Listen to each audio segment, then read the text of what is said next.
ایک غریب آدمی کو قرض کی ضرورت پڑ گئی، 1000 دینار چاہیے۔ میں کہہ چکا ہوں کہ درہم چاندی کا ہوتا تھا، دینار سونے کا، اب 1000 دینار لینا ہے۔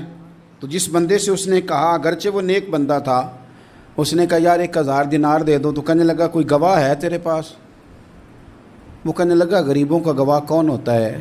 ہاں ایک گواہ ہے۔ کہا کون؟ کہا میرا رب، وہ تیرے اور میرے بیچ گواہ ہے۔ اس نے کہا کوئی کفیل، اگر تو پیسے نہ دے سکے تو وہ بعد میں دے دے، یا تجھے کچھ ہو جائے تو وہ دے دے۔ اس نے کہا کفیل بھی میرا اللہ ہی ہے، میرے پاس اگر ہے تو رب کریم کا نام ہے، اگر اعتماد کر سکتا ہے تو کر لے۔ بندہ نیک تھا، اس نے کہا رب کے نام پہ، رب کی کفالت پہ، اللہ کو گواہ بنا کے میں تیار ہوں تجھے 1000 دینے کو۔ اس نے 1000 دینار دے دیا، وقت واپسی کا طے ہو گیا۔ وہ چلا گیا پیسے لے کے۔ اس نے پوری محنت کی کہ میں نے وقت پہ پیسے لوٹانے، پوری محنت بھی کر لی، اللہ نے مدد بھی کر دی، پیسے بھی اس تاریخ کو اسے مل